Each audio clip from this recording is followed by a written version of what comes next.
নমস্কার বন্ধুরা, কেমন আছেন সবাই? গল্প যেখানে সত্যি চ্যানেলের আরো একটি নতুন গল্পে আবারও আপনাদের সকলকে স্বাগত জানাই। কথা মতো আমাদের বিশেষ পর্ব বিশ্বকাপ নিয়ে শুরু হতে চলেছে আজ থেকে। এই পর্বে প্রত্যেক দিন থাকছে ফুটবল বিশ্বকাপ সংক্রান্ত একটি করে তথ্যমূলক গল্প। তাহলে শুনতে থাকুন গল্প যেখানে সত্যি। ফুটবল বিশ্বকাপ ফাইনালে খেলতে পারা খুব একটা সহজ কথা নয়। বিশ্বের অন্যতম সেরা এই আসরের সবচেয়ে গুরুত্বপূর্ণ ইতিহাসের অংশ হওয়ার কৃতিত্ব সারা জীবন গর্ব করে বলার মতো। যদিও বিশ্বকাপের ২১টি আসরে ফাইনাল খেলা খেলোয়াড়দের সংখ্যা নেহাত কমও নয়, তবে টানা দুটি ফাইনাল খেলা খেলোয়াড় পাওয়া যাবে খুব অল্প সংখ্যক। টানা ফাইনাল খেলার অনন্য কীর্তি শুরু হয়েছিল ইটালির হাত ধরে। ১৯৩৪ এবং ১৯৩৮ সালের দুই আসরেই তারা জিতে নিয়েছিল শিরোপা ও দুই আসরেই খেলেছেন এমন খেলোয়াড়দের মধ্যে অন্যতম মেয়াজ্জা ও ফেরারি। ইটালির পর টানা দুটি বিশ্বকাপ শিরোপাজয়ী ব্রাজিলের ১৯৫৮ এবং ১৯৬২ দলে ছিলেন জাগালো, পেলে, ভাভা, গ্যারিনচা, সান্তোসের মতো কিংবদন্তিরা। তাছাড়া বিশ্বকাপ না জিতলেও টানা দুটি ফাইনাল খেলার সৌভাগ্য হয়েছে নেদারল্যান্ডসেরও। টানা ফাইনাল খেলার মতো অনবদ্য কৃতিত্বকে এক ধাপ এগিয়ে নিয়েছিল জার্মানরা। তারা ১৯৮২ থেকে ১৯৯০ সাল পর্যন্ত তিনটি টুর্নামেন্টেই ফাইনাল খেলেছিল। সুতরাং পরপর আসরে ফাইনাল খেলা দল সচরাচর দেখা না গেলেও এই কৃতিত্ব গড়েছেন বেশ কয়েকজন কিংবদন্তি। লুইস মন্টি পরপর দুটি ফাইনাল খেলা কোনো দলে এই নামটি আপনি দেখতে পাবেন না, যদিও তিনি খেলেছিলেন বিশ্বকাপের পরপর দুটি আসরের ফাইনালে। আলোচিত বাকিদের থেকে এখানেই মন্টির কৃতিত্ব এক ও অনন্য, কারণ এই কিংবদন্তি ভিন্ন দুই দেশের হয়ে খেলেছিলেন ধারাবাহিক দুটি বিশ্বকাপ ফাইনাল এবং একটি আসরে তিনি চ্যাম্পিয়নও হয়েছিলেন। 1.70 মিটার উচ্চতার এই মাঝমাঠের খেলোয়াড় ছিলেন তার সময়ের সেরাদের একজন। মাঠে যার প্রভাব সর্বদা ছিল লক্ষণীয়। মন্টি ছিলেন তৎকালীন সময়ের বিরল মিডফিল্ডারদের একজন, যিনি ছিলেন দারুণ শারীরিক সক্ষমতার সাথে কৌশলী ফুটবলের নিদারুণ সংমিশ্রণ এবং খেলতে পারতেন সেন্টার হাফ বা রক্ষণাত্মক মিডফিল্ডার হিসেবেও। তাই মন্টি যেমন মাঝমাঠের নিচে এসে রক্ষণে সাহায্য করতেন, তেমনি আক্রমণের সময়ও তিনি পুরো সক্রিয় থাকতেন। শারীরিক সক্ষমতার দরুন মাঠের বিশাল একটা অংশ জুড়ে বিচরণ করতে পারতেন তিনি, যা সে সময়ে ফুটবলে তেমন একটা দেখা যেত না। তাই তাকে ডাকা হতো ডাবল অ্যানচো বা ডাবল ওয়াইড বলে। নিজের দলের কাছে বল না থাকলে বলের দখল নিতে মন্টি সবসময় পরিশ্রমী এবং শারীরিক ফুটবল খেললেও বল পায় আবার ঠিক একজন প্লেমেকারের ভূমিকা পালনে তার জুড়ি মেরা ভার ছিল। সেরা তারকা হিসেবেই আর্জেন্টিনার হয়ে ১৯৩০ সালের বিশ্বকাপ ফাইনালে খেলেছিলেন তিনি। ১৯৩৪ সালের ফাইনালে যখন ইটালির হয়ে তিনি মাঠে নেমেছিলেন, তখনও দলের অন্যতম ভরসার নাম ছিল এই প্লেয়ারটি, মানে মন্টির কথা বলছি। প্রথম বিশ্বকাপে ব্যর্থ হলেও ইটালির হয়ে বিশ্বকাপ জিতেছিলেন মন্টি। দুটি ভিন্ন দেশের হয়ে ফাইনাল খেলা মন্টির ধারে কাছেও কেউ নেই এই অর্জনের বিচারে। অদ্ভুত ব্যাপার হলো, মৃত্যুর হুমকি নিয়েই তাকে খেলতে হয়েছিল ফাইনাল দুটি, এবং ফাইনালে আর্জেন্টিনার হয়ে জিতলে বা ইটালির হয়ে হারলে তার জীবন সংশয়ের উভয় হুমকিই ছিল ভিন্ন দুই ফ্যাসিস্ট সরকারের। আর্জেন্টিনার বুয়েন্স আয়ার্সে ১৯০১ সালে জন্ম নেওয়া লুইস মন্টি তার ফুটবল ক্যারিয়ার শুরু করেছিলেন স্থানীয় ক্লাব অ্যাটলেটিকো হুরাকান ক্লাবে। প্রথম চ্যাম্পিয়নশিপ জয়ের স্বাদ নিয়ে মাত্র এক মরশুম কাটানোর পর তিনি পাড়ি জমিয়েছিলেন বোকা জুনিয়র্সে। যদিও মূল দলের হয়ে এখানে খেলা হয়নি তার, কারণ ৩ মাস পরেই তিনি যোগ দিয়েছিলেন সান লরেঞ্জোতে, যেখান থেকেই মন্টির সাবলীল উত্থান। লরেঞ্জো দলে মন্টি ছিলেন সবচেয়ে গুরুত্বপূর্ণ খেলোয়াড়দের একজন।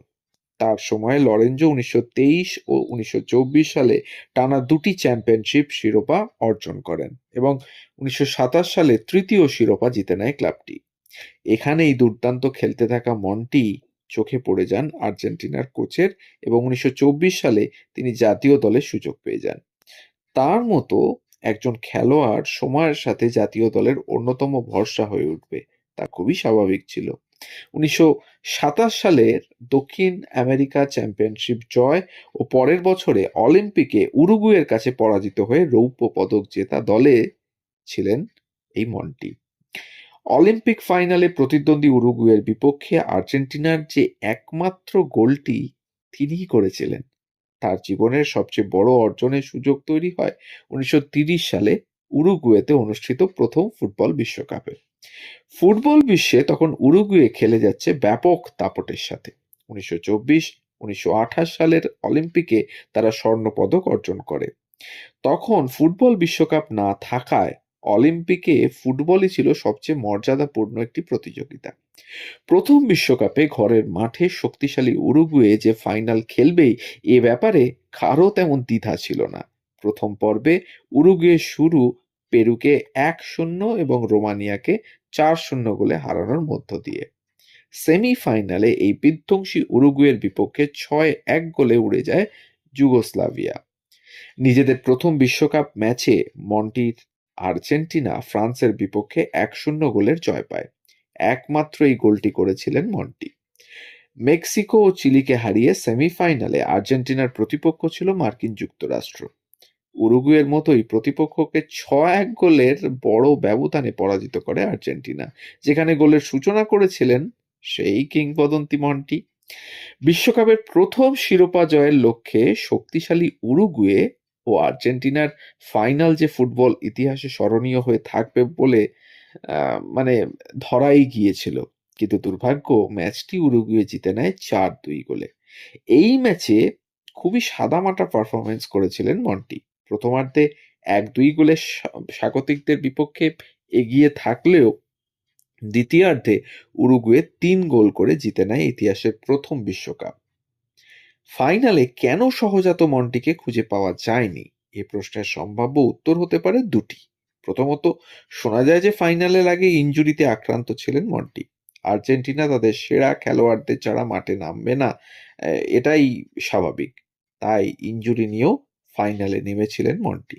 আর দ্বিতীয় কারণটি অবশ্য গুরুতর অভিযোগ এবং এই দাবি করেছেন মন্টির নাতনি লরেনা মন্টি। অনেকদিন পর তিনি একটি সাক্ষাৎকারে দাবি করেছিলেন, লুইস মন্টির পারফরমেন্স শুধুমাত্র ইনজুরির কারণেই প্রভাবিত হয়নি। লরেনার দাবি, অর্ধেক সময় আর্জেন্টিনা যখন 2-1 গোলে এগিয়ে তারা বলেছিল যদি আর্জেন্টিনা না হারে তাহলে তারা দাদি আর আন্টিকে মেরে ফেলবে। মন্টি তার নাতনিকে আরও বলেছিলেন পুরো আর্জেন্টিনা দলকেই হুমকি দেওয়া হয়েছিল, কিন্তু সবচেয়ে পরিষ্কার ও ভয়াবহ হুমকি পেয়েছিলেন আর্জেন্টিনার সেরা খেলোয়াড় এই লুইস মন্টি। শেষ পর্যন্ত আর্জেন্টিনা ফাইনালে পরাজিত হয় এবং অবধারিতভাবেই মন্টির পরিবারও নিরাপদে ছিল। যাই হোক, সময়ের সেরা তারকা হলেও মন্টির আয় ছিল খুবই সামান্য।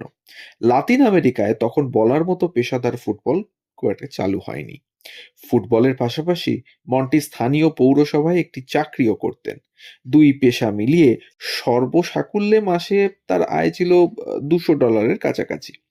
বিশ্বকাপের পর মন্টি আবার লরেঞ্জাতে তার ক্যারিয়ার শুরু করেছিলেন, কিন্তু সেখানে দুজন ইটালিয়ান তার সাথে দেখা করতে এসেছিলেন এবং সেই সাথে বদলে গিয়েছিল মন্টির জীবন ও ক্যারিয়ার। ইটালিয়ানদের কাছ থেকে মন্টির কাছে প্রস্তাব করা হয়েছিল যে তিনি যদি রাজি হন তাহলে তার আয় মাসে একেবারে বেড়ে দাঁড়াবে $5,000। তাছাড়া তাকে বাড়ি ও গাড়িও দেওয়া হবে। সময়ের অন্যতম সেরা খেলোয়াড় হওয়ার দৌলতেই মন্টি এই প্রস্তাব পাননি, সাথে আনুষঙ্গিক আরো কিছু ব্যাপারও ছিল। উরুগুয়ের পর বিশ্বকাপ আয়োজিত হবে ইটালিতে, তাই দেশটির স্বৈরশাসক মুসোলিনি বিশ্বকাপ আসরকে তার ক্ষমতা প্রদর্শনের একটি মঞ্চ হিসেবে ব্যবহার করতে চেয়েছিলেন। যেহেতু মন্টির পূর্বপুরুষেরা ইটালির উত্তরাঞ্চলের বাসিন্দা ছিলেন, সেহেতু ইটালির প্রতি একটা আলাদা টান ছিল মন্টির। মুসোলিনিও চাইছিলেন মন্টির মতো একজন সেরা খেলোয়াড় তার দেশের হয়ে খেলুক। যদিও মুসোলিনির প্রিয় ক্লাব লাৎসিও নয়, মন্টিকে প্রস্তাব করে আনা হয়েছিল জুভেন্টাসে যোগ দেওয়ার জন্য। আর্জেন্টিনা ছেড়ে ইটালিতে পাড়ি জমানোর পূর্বে জন্মভূমির হয়ে মাত্র ১৬টি ম্যাচ খেলে তিনি গোল করেছিলেন ৫টি। ১৯৩১ সালে মন্টি জুভেন্টাসে যোগ দেন এবং সেই সাথে তাকে ইতালির নাগরিকত্বও দেওয়া হয়। তুরিনে আসার পর দেখা যায় ক্লাবটির নতুন এই তারকা অতিরিক্ত ওজনের এবং মাঠে নামার একেবারে অনুপযুক্ত। বেশ কিছুদিন নিবিড় পর্যবেক্ষণের পর তৈরি হয়ে যান মন্টি এবং নিজেকে প্রমাণ করে দেখান তিনি। জুভেন্টাসের হয়ে দুর্দান্ত শুরু করেছিলেন মন্টি।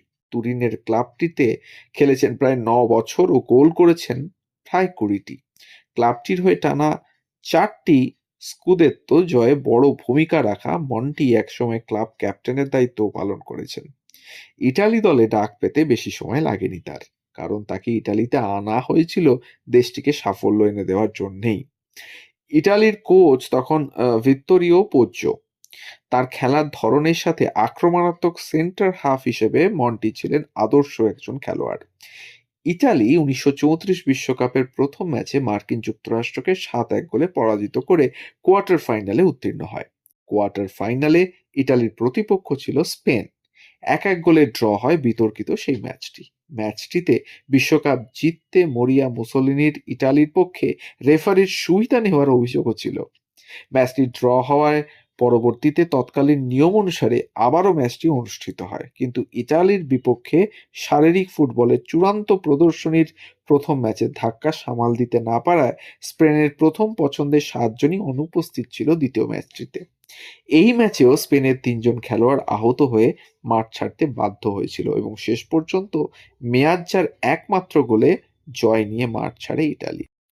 সেমিফাইনালে ইতালির প্রতিপক্ষ শক্তিশালী অস্ট্রিয়া। তখন খেলতো অসাধারণ গোছানো ফুটবল। বলা হয় এই দলটির খেলা থেকেই টোটাল ফুটবল অনেকটা প্রভাবিত হয়েছিল। ভাগ্য এবং মন্টির কারণে ম্যাচটিতে জয় পেয়ে যায় ইতালি। বৃষ্টির কারণে নিজেদের স্বাভাবিক সুন্দর ফুটবল খেলতে সমস্যা হচ্ছিল অস্ট্রিয়ার। অন্যদিকে মন্টির দায়িত্ব ছিল অস্ট্রিয়ার সেরা খেলোয়াড় ম্যাথিয়াস সিন্ডেলারকে নিষ্ক্রিয় করে রাখা। এনরিকের একমাত্র গোল ও মন্টির পারফরম্যান্সের সুবাদে ইতালি শিরোপা জয়ের চূড়ান্ত মঞ্চে উঠে আসে। সেখানে তাদের প্রতিপক্ষ চেকোস্লোভাকিয়া। এই ম্যাচটিতেও রেফারির বিপক্ষে স্বাগতিক দলকে সুবিধা দেওয়ার অভিযোগ উঠেছিল। অভিযোগ সত্ত্বেও ফাইনাল ম্যাচ পরিচালনার দায়িত্ব পান সুইডিশ রেফারি ইভান একলেন্ড। রোমের স্তাদিও নাজিওনালে চেকোস্লোভাকিয়ার বিপক্ষে ফাইনালে মুখোমুখি হওয়ার আগের দিন ইতালির দলের হোটেলে খোদ মুসোলিনির স্বাক্ষরিত একটি টেলিগ্রাম আসে, আর সেখানে বলা হয়েছিল জয় না হয় ধ্বংস। ইটালির কোচ ও খেলোয়াড়দের প্রতি মুসোলিনির এই বার্তার অর্থ খুব সহজ ছিল। মৃত্যু পরোয়ানা মাথায় নিয়ে মাঠে নামতে হয়েছিল মন্টি সহ গোটা ইটালি ফুটবল দলকে। মন্টির জন্য এমন হুমকি নতুন কিছু না হলেও সেই দিনের পরিস্থিতি ছিল ভিন্ন। ফাইনাল ম্যাচের প্রথমার্ধ শেষ হয় গোলশূন্য ড্রতে। বিরতির সময় ইটালির কোচ পোজ্জোর কাছে আরেকটি বার্তা আসে, আর সেখানে বলা হয়েছিল সাফল্যের দায়ভার আপনার ওপরে, যদি ব্যর্থ হন তাহলে ঈশ্বর আপনার সহায় হন। ভাবা যায় কি পরিমাণ হুমকি সহ্য করতে হয়েছিল তখন। ক্রমাগত হুমকির মুখে খেলতে থাকা ইটালিয়ানদের পারফরমেন্স দ্বিতীয়ার্ধে কিছুটা উন্নত হলেও দ্বিতীয়ার্ধের ২০ মিনিটেই অ্যান্তোনিনের গোলে পিছিয়ে পড়ে ইটালি। ম্যাচ শেষ হওয়ার মাত্র ৯ মিনিট আগে আর্জেন্টিনা থেকে ইটালিতে চলে আসা আরেক খেলোয়াড় আইমুন্ডো আরসির গোলে সমতায় ফেরে ইটালি। ম্যাচ গড়ায় অতিরিক্ত সময়ে। অতিরিক্ত সময়ে কঠিন কোণ থেকে গোল করে ইটালির নায়ক বনে যান অ্যাঞ্জেলো সিয়াভিও। নিজের প্রাণ বাঁচানোর পাশাপাশি তার গোল বাঁচিয়ে দিয়েছিল গোটা ইটালি দলকেও। পরপর দুবার মন্টি একরকম ফিরে এসেছেন মৃত্যুর মুখ থেকে, একবার বিশ্বকাপ হাতছাড়া করে এবং শেষবার বিশ্বজয়ী হয়ে। মজার ব্যাপার হলো শিরোপাজয়ী দল হিসেবে ইটালিকে জুলে রিমে ট্রফি দেওয়া হয়নি। মুসোলিনি মনে করতেন জুলে রিমের মতো ছোট ট্রফি দিয়ে জয়ী দলকে অবমাননা করা হয়। ইটালিকে দেওয়া হয়েছিল মুসোলিনির নির্দেশনায় তৈরি অপেক্ষাকৃত বড় একটি ট্রফি। হুমকিগুলো মন্টির খেলার ইতিবাচক না নেতিবাচক প্রভাব ফেলেছিল তা বলা খুব কঠিন। ভিন্ন দুই দেশের হয়ে মন্টি শুধু ফাইনালই খেলেননি, ভিন দেশ ইটালির হয়ে জিতেছেন বিশ্বকাপও। ফুটবল ইতিহাসে মন্টির এই অনন্য রেকর্ড অদূর ভবিষ্যতে হাত বদল হওয়ার তেমন একটা সম্ভাবনা নেই বললেই চলে। সেই বিচারে বিশ্বকাপ ইতিহাসে এই মন্টির মতো প্লেয়ার থাকবেন চিরভাস্বর হয়েই। তো বন্ধুরা, এই ছিল আমাদের প্রথম গল্প এই বিশ্বকাপ পর্বের। যে গল্প, যে সিরিজ আমরা করব বলেছি, বিভিন্ন তথ্য সমৃদ্ধ গল্প নিয়ে বিশ্বকাপ সম্পর্কিত, সেগুলো তার প্রথম গল্প আজকে আপনাদের সামনে তুলে ধরা হলো। যদি আমাদের ইনফরমেশন ভালো লেগে থাকে, আমাদের চ্যানেলে নতুন হলে অবশ্যই চ্যানেলটিকে সাবস্ক্রাইব করে একটু পাশে থাকবেন, আর বেল আইকনটিকে প্রেস করতে ভুলবেন না পরবর্তী গল্প যাতে খুব তাড়াতাড়ি আপনাদের কাছে পৌঁছে যায় তার জন্য। আর যদি ভালো লাগে আমাদের উপস্থাপনা, তাহলে একটা লাইক, কমেন্ট আর একটু শেয়ার করে দেবেন আমাদের এই গল্পগুলো, যাতে আমরা পৌঁছে যেতে পারি আরো অনেক মানুষের কাছে। সবাই ভালো থাকুন, সুস্থ থাকুন, আর শুনতে থাকুন আমাদের এই বিশ্বকাপ স্পেশাল পর্ব। ধন্যবাদ।